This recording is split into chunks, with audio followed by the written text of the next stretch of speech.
Back in my day, when the default player count of any server was 12, we were allowed to pick 2 tanks and Roadhog wasn't a sagging piece of pure garbage. Combos were something seen very often, especially in ranked, when everyone could communicate and cooperate properly. Among them we had the classics like Orisa, Hog, Pull and Hook, the beastly and stomping Rhine and Zarya, and some that are still viable to this day like the disgusting Pharaoh Mercy. If you play this specific combo yourself, make sure to comment "I am super cool" so I know who to avoid in game without any hesitation. Going back on track, today's combos are still something very common. As the bigger the hero roster grows, it only opens up more possible team compositions to experiment with and try to find the new holy grail of super cool and fun strategies. Today I will show you some new combos that emerged over the time since Overwatch 2 started existing, and it just might so happen that you weren't even aware that some of these even existed before, so make sure you'll watch the entire video. I also highly recommend sharing your strategies and combos in the comment section, and without any further ado, let's begin with a banger of a start, and that is Tracer Kiriko. I don't think I need to explain that the main ingredients of all of these combos I'm about to mention are spelled out in the titles of each section. So for example, let's first take a look at an extremely dynamic and aggressive playstyle that is combining Tracer and Kiriko. To give you the most bare bones explanation of how this works, the Tracer uses 2 or 3 of her blinks to get to a very sneaky position behind the enemy lines, and the Kiriko teleports to her when she's in a good position. While they are behind, both of them can focus on killing the enemy backline one by one, and the rest of the team that was left behind can focus on slowly pushing in certain space. Why this strategy works so well is because Kiriko is broken. I mean, Tracer having someone who can not only provide healing for her but also help her dish out some more additional damage to unsuspecting targets is something very difficult to counter. If the enemies decide it's time to turn back to focus you down, you can escape as easily as you got behind, and the rest of your team will easily move forward to crush them while they are distracted. If they find the idea of simply ignoring you somewhat viable, then a defeat screen is all they can get for it. Only downside to this strategy is you and your friendly partner in crime must have at least okay communication skills to make this work. Also, the Tracer player must have some balls to flying behind the entire enemy team with no fear, and the support is required to press one button to travel safely through half of the map.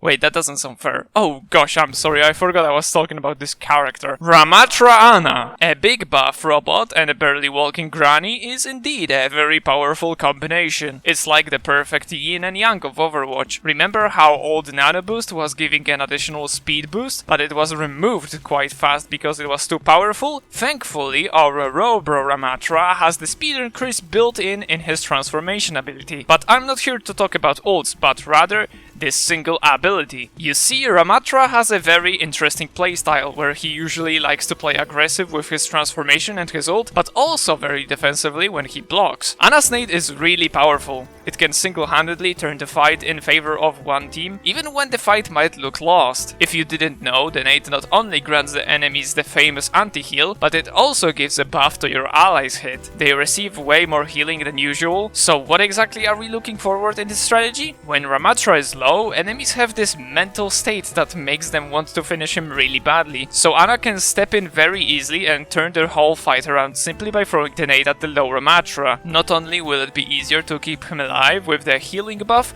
but also the enemies that were hit by the nade are now in a very sticky situation. With the help of the rest of your team, you two can create the most winnable scenario simply by throwing that one nade in the right moment. This action has a very big snowball potential too, as a surprise nano that will bring Rami back to full HP, and his ult is something every player should be scared of. This strategy works very well in early game, but in late game as well, as the Ramattra bait can actually make your enemies use or waste some ults as well, so the next push or even the one you are committing to right now will be easier. Have fun making your enemies shit bricks and being the MVP of the match simply by using one ability. So, conclusion, Ramattra plays aggressive, he starts to lose control, he falls back with block.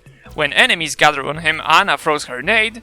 Profit. Symmetra Orisa. The last strategy will require the most teamwork and effort from your partner so far. This is the classic Reddit play where you put your Orisa through a teleporter right in the middle of the enemy team. The catch here is the Orisa is fully charged with her spinny spear and is ready to anal blast anyone that was near the TP. I recommend training this strategy earlier in practice range or in a custom game to make sure you are well prepared for the real game. Just a heads up, once you do it once or twice, the enemy team will surely expect you to do this again, so just keep in mind to not swag on them too much. How does this work exactly? Orisa starts ulting somewhere safe, but the place must have the line of sight to your target position. Next, when you are nearing full charge, the Symmetra should place the teleporter from under you to right in the middle of the enemy team. Once the TP builds, you are ready to enter and slay all the enemies that were in range. Good luck landing those sick play of the games, and ladies and gentlemen, we have reached the end of this video. Congratulations for getting this far. Here's a reward for you. As always, if you enjoyed or found this video useful, make sure to like the video and subscribe. Thanks for watching and have a good day.